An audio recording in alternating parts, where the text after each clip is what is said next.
Muy buenas, hoy vamos a hablar de la integración de Riemann, que fue la primera definición rigurosa que se dio a mediados del siglo XIX a través de Riemann de la famosa integral. Para ello primero vamos a ver qué significa la integral de una función. Para ello dibujamos una función, llamémosla f de x, donde x es la variable independiente, por ejemplo que tenga esta pinta. Entonces, la integral de una función entre dos puntos no es más que el área sobre el contorno de esta función y el eje horizontal. Lo que propuso Riemann fue calcular este área simplemente a través de hacer una partición de este dominio y formar rectángulos que tengan la misma medida. De esta forma podemos ver cómo, aquí tenemos el primer rectángulo, podemos ver cómo, excepto estos trozos que estoy dibujando aquí, el área de nuestra función será aproximadamente la suma de las áreas de cada rectángulo por sí solo. Pero claro, esto es un fenómeno aproximado. ¿Cómo podríamos hacerlo precisamente cada vez más cercano al valor real? Para ello, lo que pasa es que nosotros hemos hecho una partición con un número de trozos determinado. Vamos a llamar n, por ejemplo. Hacemos un rango entre 1, 2, esto es el número de rectángulos que hay, hasta, por ejemplo, y continuamos hasta n. Tenemos de esta forma, ¿cuántos rectángulos? Pues n-1 rectángulos. Tenemos el rectángulo 1, 2, 2, 3 y así hasta n-1, n. Entonces, aquí n es un valor arbitrario, lo hemos decidido por nosotros mismos. Pero ¿qué sucede si hacemos n más grande? ¿Qué quiere decir esto? Por ejemplo, si nosotros hacemos los rectángulos la mitad más pequeños, o sea, habría el doble, ¿no? Habría el doble en este caso. Por ejemplo, los hacemos así. Podemos ver cómo el área de estos triángulos, perdón, estos rectángulos, se aproximan más al valor real. ¿Por qué? Porque si nos damos cuenta aquí, el valor sobrante que se manifestaba a través de estos trocitos que salen de la función es más pequeño. Fijemos, ¿no? Estoy dibujando de forma cualitativa y entonces podemos ver que este valor tiende a ser más pequeño cuanto mayor sea la partición del número de intervalos. Entonces, lo que queríamos saber es cuál es el área de un rectángulo en concreto. Para ello vamos a escoger, por ejemplo, el rectángulo Y. Lo dibujamos aparte y vamos a ver cuál es el área. Tenemos el rectángulo de Y a Y más 1, ¿no? Entonces, ¿cuánto vale esto? ¿Cuánto vale la base del rectángulo? Bueno, podemos fijarnos que, por ejemplo, llamemos a estos dos puntos, a este A y a este B, entre A y B, lo que queremos, el área que queremos calcular, y vemos que el número, o mejor dicho, la medida de este intervalo pequeño no es más que, llamémoslo delta de x, es la notación usual, no es más que lo que mide el intervalo en sí mismo, que es desde aquí b menos este trozo, b menos a, entre el número de particiones que hacemos, ¿no? n. Esto es la medida de cada trozo individual del rectángulo, de la base. ¿Y cuál es la altura? Bueno, la altura, vamos a ver, no es más que, esto hemos dicho que es f, es el trazo de f. Digamos que esto es la base, ¿no? Base y ahora la altura. Vamos a poner altura. La altura no es más que nuestra función evaluada en el punto precisamente este, ¿no? ¿Pero cuál es este? Pues si nos fijamos es a más lo que corresponde hasta llegar ahí, ¿no? ¿Y cuánto vale eso? Pues y por lo que vale el delta de x, ¿no? La anchura individual, b menos a partido n. Ya tenemos la base y la altura. ¿Qué podemos decir de esto? Pues básicamente que el área, llamémosla A mayúscula, de el trozo I con un subíndice, es la base, que es delta de x, por la altura, f de A más I por delta de x. Pongo esta notación para que sea más compacta. Una vez llegados aquí, lo que queremos realmente es calcular la suma del área de cada rectángulo, desde el primer rectángulo hasta el rectángulo enésimo. Eso será una aproximación relativamente buena del valor de nuestra integral o del área bajo la curva. Antes de calcular el área total, vamos a hacer una pequeña aclaración sobre el área individual de cada porción. Recordemos que I es un subíndice que corre desde 0 hasta n-1. ¿Por qué desde 0?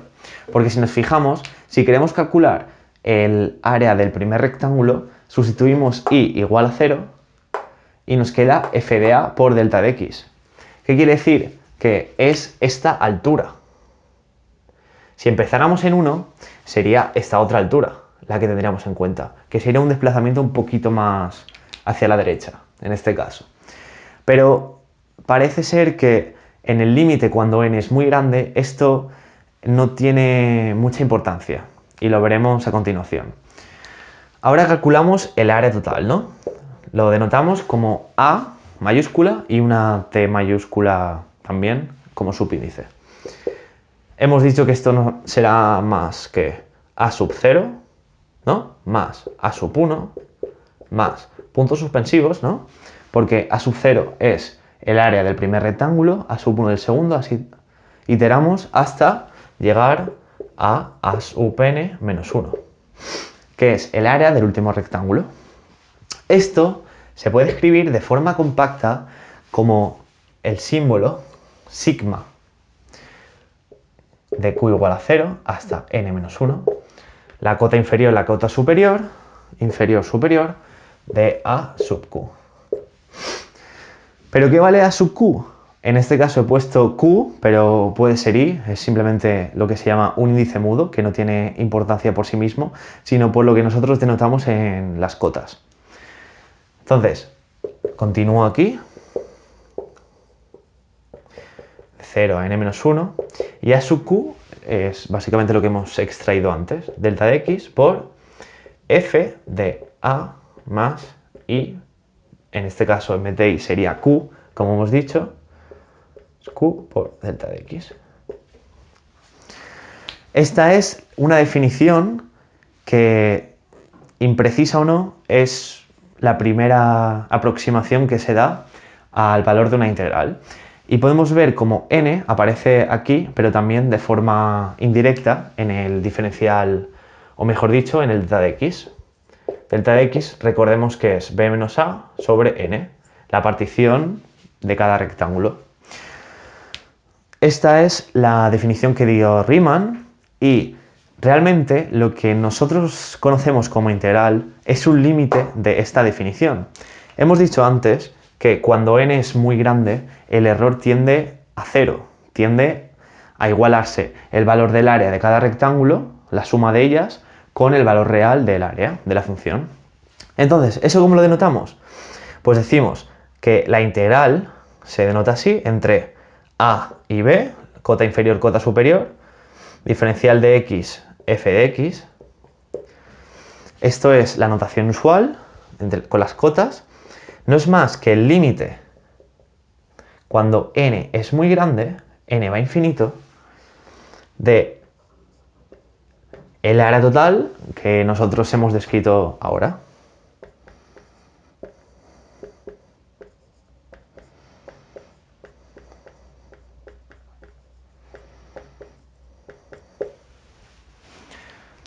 Esta es la definición de la integración de Riemann.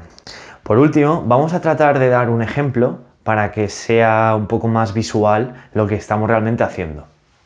Para ello vamos a tratar de calcular el área de una función. En este caso vamos a decir que nuestra función es la función exponencial. Exponencial de, vamos a decir, s por x, ¿no? Entonces, simplemente lo que deberíamos hacer sería sustituir nuestra f de x explícitamente en esta definición. Entonces, recordemos que lo que queremos calcular en este caso, si x es 0, esto vale 1. Vamos a decir que s es mayor que 0. Esto es e elevado a sx. Es una función exponencial. Y queremos calcular el área entre dos puntos a y b, ¿no? Esto es lo que queremos calcular.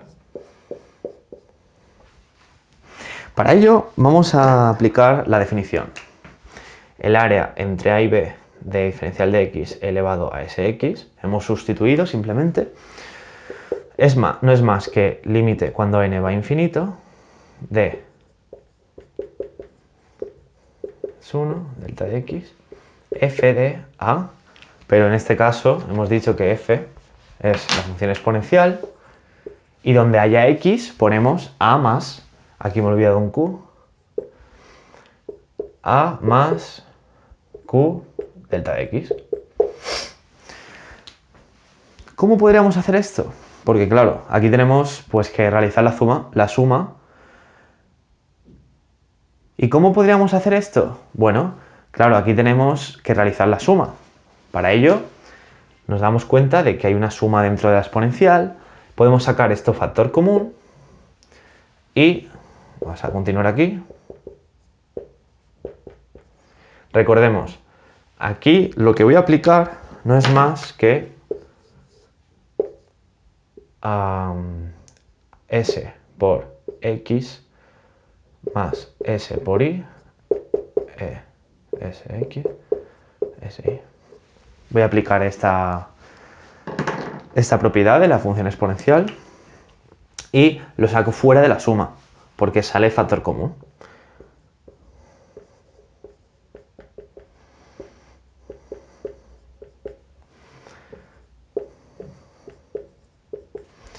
Queremos calcular pues esta suma. Realmente podríamos sacar factor común también delta de x, porque no depende del índice de suma, ¿no? También sale factor común.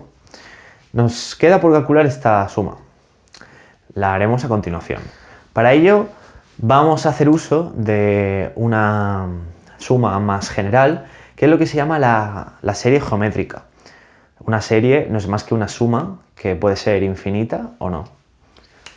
Entonces, la serie geométrica, vamos a llamarla G, de geométrica, no es más que esta serie, esta suma, x elevado a q, ¿no? Vemos que aquí x simbolizaría esto, ¿no? ¿Por qué? Porque esto puede ser escrito como, lo pongo aquí, elevado a s delta de x, todo elevado a q, ¿no? Entonces esto sería nuestra x, en este caso aquí. ¿Y cómo calculamos esta suma? Bueno, vamos a desarrollarla. Esto es q igual a 0, x elevado a 0 es 1, más x al cuadrado, ¿no? Más hasta x elevado a n menos 1. Vamos a ver qué sucede si nosotros multiplicamos toda la serie por x. Entonces, esto es g, vamos a decir qué pasa si nosotros hacemos x por g. Voy a ponerlo aquí, ¿no? Esto sería, multiplicamos el primer término por x, 1 por x más x al cuadrado más x elevado a n menos 1 más 1. Y fijémonos que todo este término, aquí iría un x elevado a n menos 1 también, es lo mismo que este término, ¿no? exceptuando el último. ¿Qué conclusiones podemos sacar de aquí? Bueno, que este 1 no está, por lo tanto lo tenemos en cuenta, pero todo esto no es más que nuestra g multiplicada por x, ¿no? Más x por g, y nos falta, fijémonos, no, x por g es esto, nos falta restarle x elevado a n, ¿no? Porque este término no está aquí, el último. ¿Qué tenemos? Pues que esto, recordemos que era g, ¿no? Y lo que queremos es precisamente calcular el valor de g. Entonces, vemos que esto no es más que una función, perdón, una ecuación algebraica para g. Podemos despejar g, ¿no? Vamos a pasar esta al otro lado. Nos queda 1 menos x elevado a n es g menos xg. Que esto puede sacar factor común como 1 menos x por g. De aquí podemos sacar que si pasamos 1 menos x dividiendo, nos queda que g es 1 menos x elevado a n partido 1 menos x. Y esto recordemos que es el valor de nuestra serie.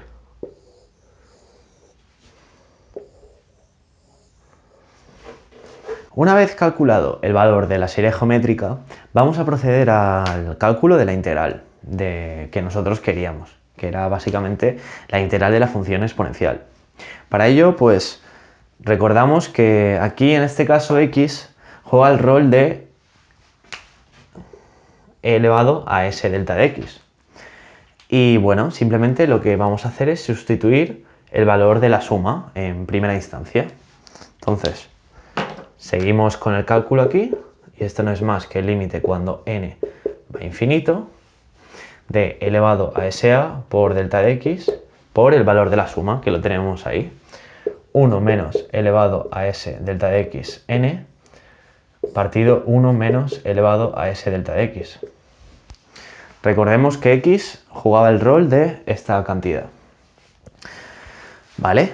¿Y cómo podríamos calcular este límite? Bueno, primero de todo vamos a darnos cuenta de una cosa, de que delta de x por n realmente es una cantidad finita, no depende de n. ¿Por qué? Pues podemos decir que delta de x por n es, ahí está la definición de delta de x, b menos a partido n por n. No es más que la longitud del intervalo, ¿no? Bueno, lo podemos poner directamente aquí, delta de x por n. Esto es b menos a. Entonces, lo que nos queda, ¿no?, es un límite cuando n va a infinito de esta cantidad. Recordemos que n está escondido implícitamente en delta de x. Pero para hacer el cálculo más sencillo, podemos hacer el límite para delta de x. ¿Y cómo lo hacemos? Bueno, simplemente tenemos que darnos cuenta de qué sucede con delta de x cuando n va a infinito. Sucede que cuando delta de x, cuando n va a infinito, va a 0. Entonces, de forma análoga, podemos realizar este cálculo si consideramos el límite no en n, sino en delta de x. Nos damos cuenta de que el término elevado a sa lo podemos sacar factor común, o sea, fuera del límite, porque no depende ni de n ni de delta de x. Entonces, seguimos aquí, elevado a sa, por el límite, cuando delta de x va a 0, de nuestra cantidad. Pero fijemos, ¿no?, antes de escribir, que tenemos delta de x aquí, delta de x aquí.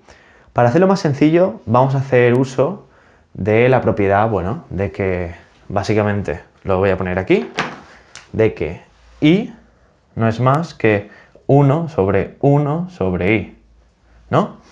Usando donde y es cualquier número. Usando esta definición, bueno, también, antes de continuar, también podemos ver que la cantidad del numerador la podemos sacar factor común también. 1 menos elevado a s, b menos a, porque no depende de delta de x. Ahora sí, límite cuando delta de x va a 0. hacemos uso de esta propiedad para delta de x. 1 partido 1 menos elevado a s delta de x partido delta de x. ¿Ves? No está en el numerador ni en el denominador, sino que está abajo. Y ahora tomar el límite de toda esta expresión es lo mismo que tomar el límite de todo esto. ¿Y cómo lo tomamos? Bueno, vamos a ver. Lo que vamos a hacer a continuación, hay muchas formas de realizar un límite, pero en este caso la forma más directa y más sencilla es utilizar la regla del L'Hopital, que lo que nos dice es que si hay una determinación del tipo, porque no lo he dicho, pero esto, si nos fijamos, cuando delta de x va a 0, esto es elevado a 0, 1 menos elevado a 0, que es 1, 0 partido 0, indeterminación.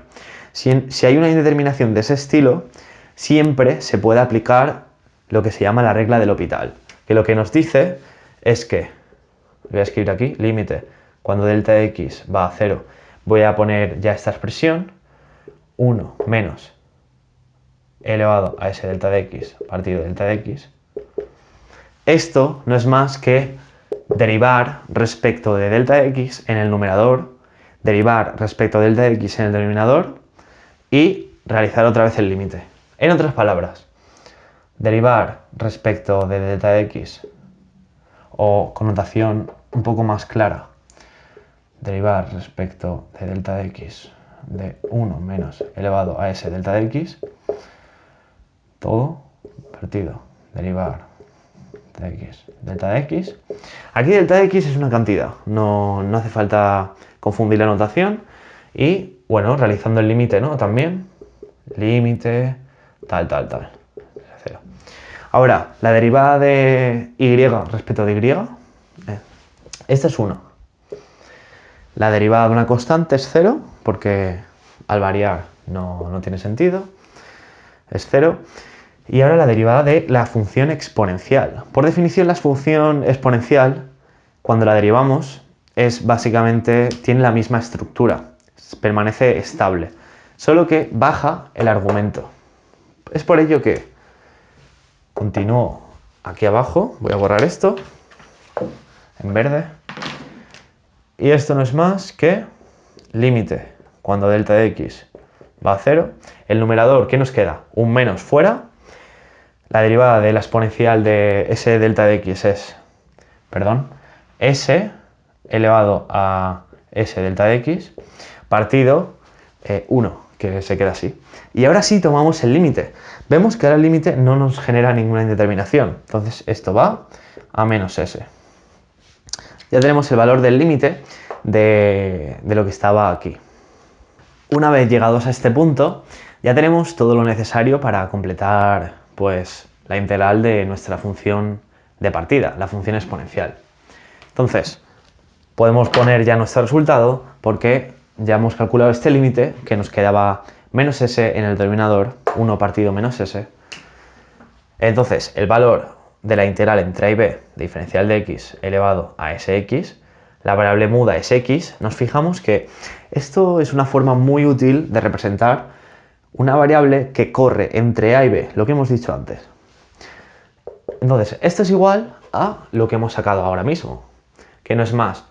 Podemos meter, por así decirlo, elevado a sa dentro y nos quedará elevado a sa por 1, es la misma, menos elevado a sa elevado a s b menos a.